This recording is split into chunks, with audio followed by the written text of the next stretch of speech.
Rachel Pappy, partner and vice president of Polston Tax Resolution and Accounting, joins me now to talk about something that's a big, controversial, as well as interesting because there's so many new laws. Here in Oklahoma, we're talking about cannabis and taxes. All right, because when you have a friend that is in need, is a friend indeed. And that's when we need to get some of these answers. All right, Rachel, despite that here in Oklahoma, marijuana is legal, still illegal federally. That's right. Now, how many problems or what kind of problems have come up because of that? It is creating enormous problems. So I wanted to encourage those who wanted to get started in the cannabis industry. Okay.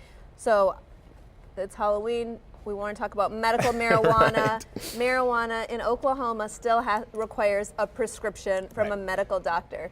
So that's step one for anyone who's looking at joining the cannabis industry.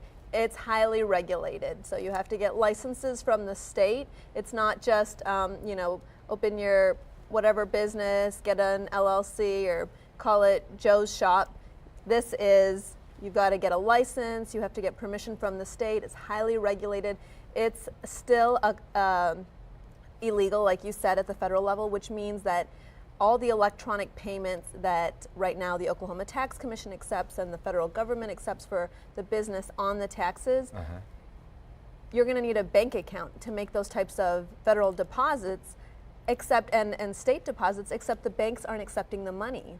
So you can't put money in a bank account because because it's illegal. Because of it being a federal. Right. Okay. And so then you have to take cash. It's an all cash business right now because they don't have bank accounts. So when people are purchasing this medical marijuana or cannabis, they have to purchase it in cash. These businesses are ripe for other criminal activity. Well, yeah, because of there's no receipts and there's no paper trail. No pun intended. It's interesting because it seems like pot has just been a cash business no matter what, and the federal government is trying to make it and stay that way. But obviously, we're going to see some changes down the road. Yeah. In preparation for that, I'm even hearing on the radio big time seminars, people about how to get and how to start this, and they're saying this is going to be a billion dollar industry. So everybody's trying to jump in on it, right? No, absolutely. And the thing I wanted to focus on is how important the accounting is. Okay.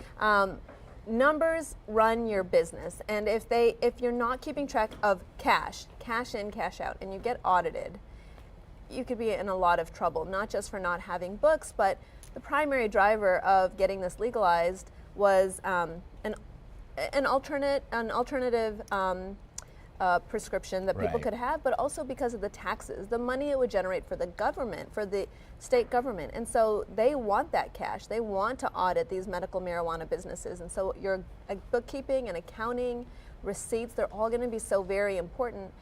And there's so many different industries within the medical marijuana industry itself. There's the growers, there's the manufacturers, there's the retailer, and each one has to have very specific chart of accounts. Right. And so you're just getting more and more in the weeds on the details.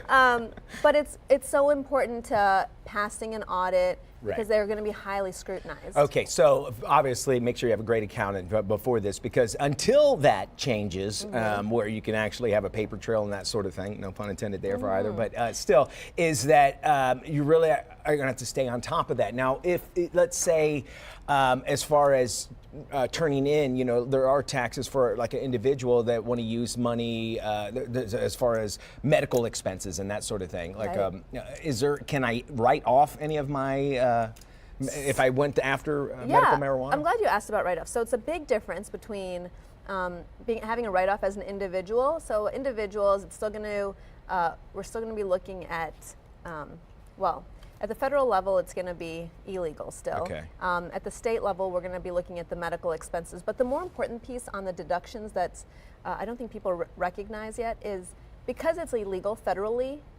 these medical marijuana businesses cannot take the deductions, corporate income deductions, that are otherwise offered because it's illegal as a federal class 1 drug. And so it shoots the price of medical marijuana up because they can't take the deductions that other businesses would. So one thing that we're keeping an eye on is there's an IRS code that Congress is actually considering changing to take medical marijuana out of it to allow them to take advantage of these corporate income deductions So based on that. that, along with other things, you're going to actually start seeing other changes that you're expecting, right? Absolutely. Okay. So banks right now, state banks, they could choose to accept it. And some banks, and we know a credit union that got a private approval to get these, take these funds. There's also security companies who are offering safe deposit or vault services and security services, because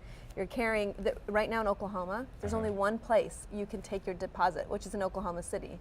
So if you opened a facility in Muskogee, you're going to have to drive with Take it all the way up here. all this cash to Oklahoma City to make your deposit in person. All righty. One final question, doctor. Does this look infected? Let's talk about that off camera. All righty. Polston Tax Resolution and Accounting has 4 metro locations. They have a new address in Oklahoma City. It's the same ones for Norman, Tulsa, and Wichita. You can find them online, of course. They can also give them a call at 405-801-2146. They help and assist clients nationwide. Get in touch with Polston Tax Resolution and Accounting on social media. Just look for Polston Tax. Their website is polstontax.com.